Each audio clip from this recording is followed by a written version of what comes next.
Hello dear students. मेरा नाम अनिल कुमार श्रीवास्तव है। आज मैं ईरान और अमेरिका के बदलते संबंधों पर चर्चा करने जा रहा हूं और इसका भारत पर क्या असर होगा इसका भी जिक्र करूंगा। आप सभी लोगों को पता है कि डोनाल्ड ट्रंप साहब ने एनबीसी न्यूज़ ब्रॉडकास्टर कॉरपोरेशन, जिसकी स्थापना 1926 में हुई थी, जो अमेरिका के ही रेडियो कॉरपोरेशन के लोगों ने किया था, तो उसको एक इंटरव्यू दिया। इसका मुख्यालय एक्चुअली न्यूयॉर्क सिटी में है। उसको उन्होंने एक इंटरव्यू दिया है कल या परसों। अमेरिका का समय 13-14 घंटे पीछे रहता है। तो उन्होंने जो इंटरव्यू दिया है उसके हिसाब से वो अगर ईरान न्यूक्लियर डील के लिए एग्री नहीं करता है तो वो अमेरिका ईरान पर बम बरसाएगा, और इस तरह का बरसाएगा जो इतिहास में कभी हुआ नहीं। न ईरान ने कभी इसके बारे में सोचा है। ये भी डोनाल्ड ट्रंप साहब ने धमकी दिया।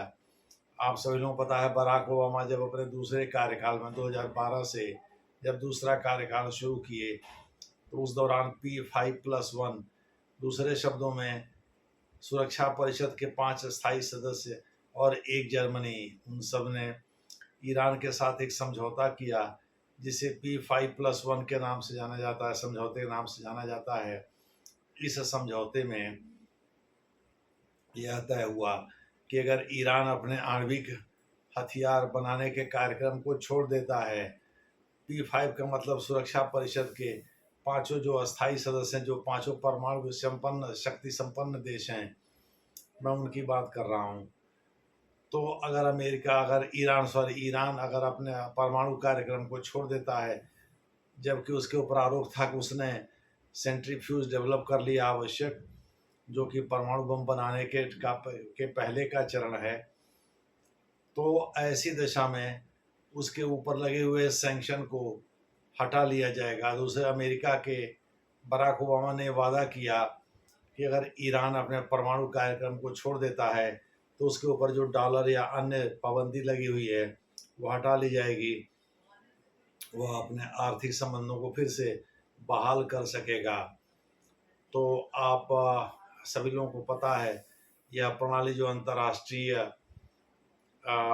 डॉलर के टर्म में होती है, अंतर्राष्ट्रीय डॉलर के टर्म में लेन देन जो होता है उसे स्विफ्ट प्रणाली के द्वारा रूट किया जाता है। इस पर मैं सेपरेट वीडियो बना चुका हूँ। स्विफ्ट में एस से मतलब होता है सोसाइटी, डब्ल्यू से मतलब होता है फॉर वर्ल्ड वाइड, आई से मतलब होता है इंटर बैंक फाइनेंशियल, एफ से मतलब होता है फाइनेंशियल, और टी से मतलब होता है टेलीकम्युनिकेशन। दूसरे शब्दों में स्विफ्ट के माध्यम से ही डॉलर का पेमेंट रूट किया जाता है किसी देश को। जैसे अगर मान लीजिए ईरान ने तेल बेचा तो ईरान को जो डॉलर मिलना है वह स्विफ्ट के माध्यम से उसके बैंक खाते में चलाएगा। ये आरटीजीएस या एनईएफटी की तरह से है जो बैंक इस्तेमाल करते हैं देश के भीतर। तो मोटे तौर पर आप कह सकते हैं कि यह प्रणाली जो है काफ़ी, यही इसी प्रणाली पर पाबंदी लगाने के लिए अमेरिका जाना भी जाता है। रूस और यूक्रेन युद्ध में भी उसने यही किया है, यानी उसने स्विफ्ट पर रोक लगा दी है। स्विफ्ट के माध्यम से होने वाले पेमेंट पर रोक, या किसी भी तरह के ट्रांजैक्शन पर, लेन देन पर रोक लगा दिया है। तो डोनाल्ड ट्रंप साहब टैरिफ लगाने की जो धमकी दे रहे हैं सो तो दे ही रहे हैं, वह बॉम्बिंग करने की भी धमकी दे रहे हैं। दूसरे शब्दों में वो सैंक्शन की जो धमकी दे रहे हैं सो दे ही रहे हैं, इकोनॉमिक सैंक्शन की। वो तो ईरान झेल ही रहा है बहुत दिनों से, लेकिन उसके साथ साथ वो बॉम्बिंग की भी धमकी दे रहे हैं। और ईरान और अमेरिका के संबंध उस समय से ख़राब होने शुरू हो गए जब वहाँ के अंतिम राजा जो पहलवी थे, पहलवी रजा रजा जो शासक थे, अंतिम शासक राजा थे मतलब, वो भाग करके अमेरिका गए थे। अमेरिका के वो कहे जाते हैं पिट्ठू, और 1979 की घटना है।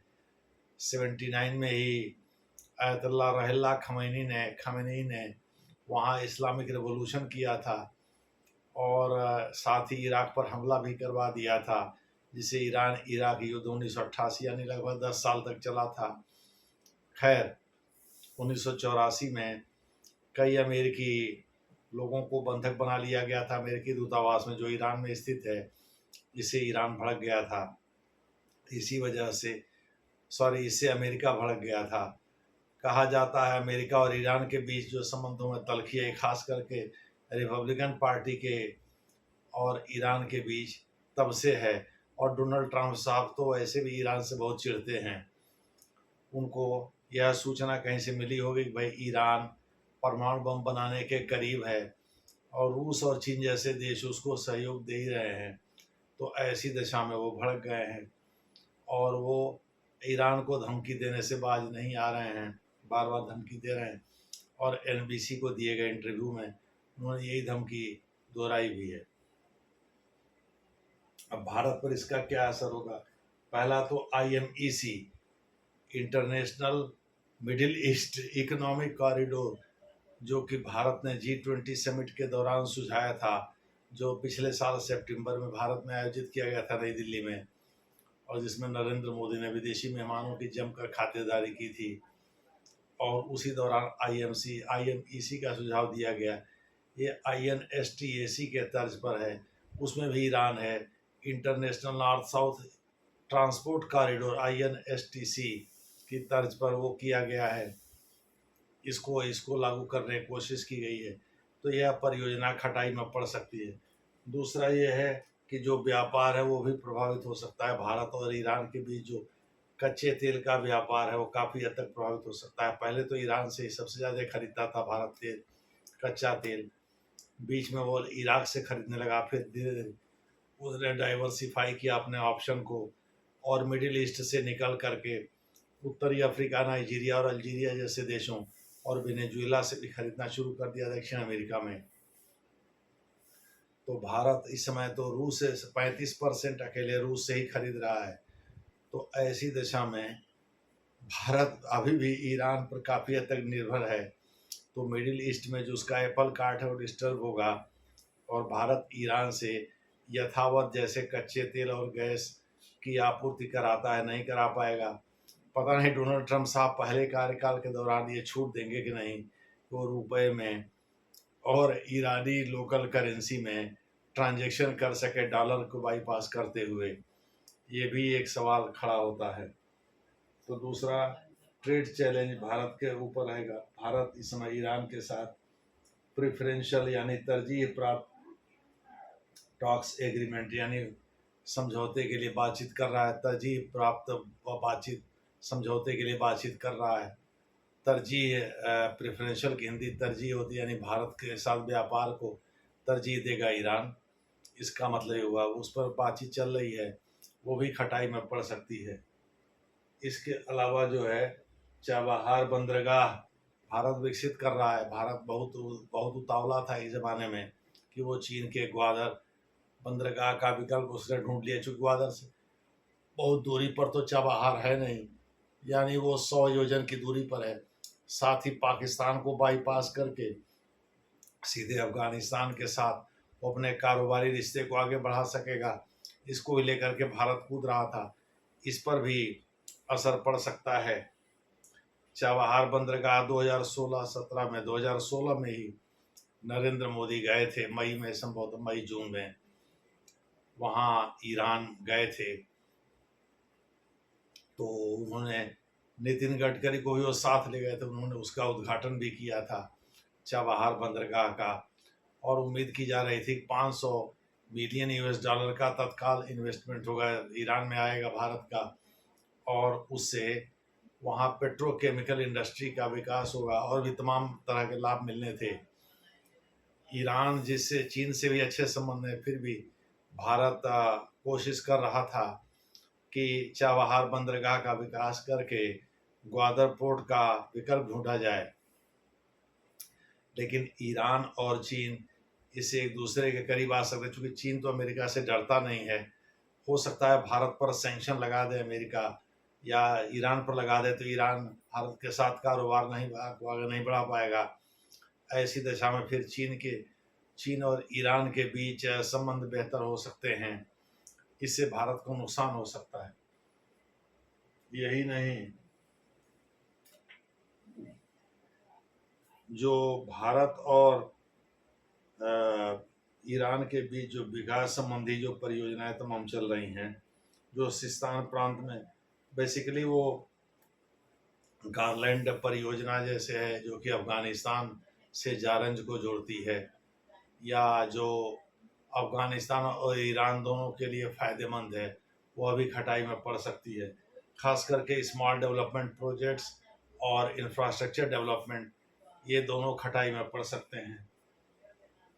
तो इस प्रकार से मोटे तौर पर पांचवा जो है रीजनल सिक्योरिटी, क्षेत्रीय सुरक्षा भी खतरे में पड़ सकती है। यानी इस प्रकार से भारत और ईरान के संबंध पहले जैसे यथावत नहीं रहेंगे, पहले जैसे नहीं रहेंगे। जो पहले कार्यकाल के दौरान डोनाल्ड ट्रंप साहब ने भारत को छूट दिया था कि वो ईरान के साथ विदाउट ट्रांजैक्टिंग इन डॉलर, यानी डॉलर में विनिमय करने के बजाय लोकल करेंसी में विनिमय कर सकता है, वो खटाई में पड़ सकता है। इसके साथ साथ क्षेत्रीय सुरक्षा, दूसरे शब्दों में ईरान और अमेरिका आपस में लड़ेंगे तो क्षेत्रीय सुरक्षा निश्चित रूप से खतरे में पड़ेगी। इससे रीजनल सिक्योरिटी पर असर पड़ेगा। बहुत सारे मामलों में अफ़गानिस्तान के साथ भी पहले जैसे संबंध भारत के नहीं रह पाएंगे, जो ईरान के साथ और मिडिल ईस्ट के साथ भी। चूँकि मिडिल ईस्ट में बहुत सारे देश ऐसे जैसे यूएई है, सऊदी अरब है, जैसे कतर है, ये सभी सुन्नी लैंड हैं और ये अंदर ही अंदर ईरान से चिढ़ते हैं, चूँकि जो शियाओं का देश है। देखना होगा कि क्षेत्रीय सुरक्षा कहाँ तक इससे प्रभावित होती है और भारत मिडिल ईस्ट में अपनी पैठ कहाँ तक बनाए रख पाता है। इसके साथ साथ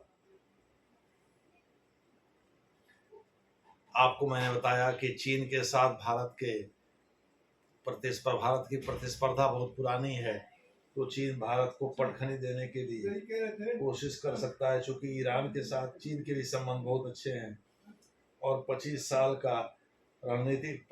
की रणनीतिक साझेदारी है ईरान के साथ चाइना की। तो चाइना इन संबंधों को और बेहतर बना, वो अमेरिका की दादागिरी को, धौंस को तो सुनेगा नहीं।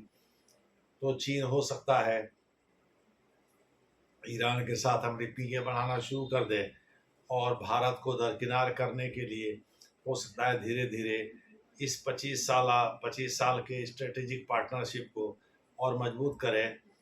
और यहाँ तक कि चाबहार बंदरगाह पर भी उसकी कृत दृष्टि है, चूँकि उसके पास पैसा है। वह ईरान, जाहिर है युद्ध के दौरान ईरान को पैसे की जरूरत पड़ेगी, तो हो सकता है चीन भारत को दरकिनार करके अपने घुसपैठ कर ले। चूँकि भारत के पास न तो उतना पैसा, न तो अमेरिका से सीधे पंगा लेने की हिम्मत है। ऐसी दिशा में हो सकता है चीन ईरान संबंध और मधुर हों और चाइना ईरान के और करीब आए।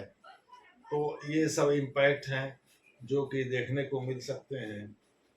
अगर ईरान और अमेरिका आपस में युद्ध करते हैं तो भारत पर पड़ने वाले इम्पैक्ट की चर्चा मैंने किया। जो आप वीडियो को लगातार रिवाइंड करके सुन सकते हैं। धन्यवाद।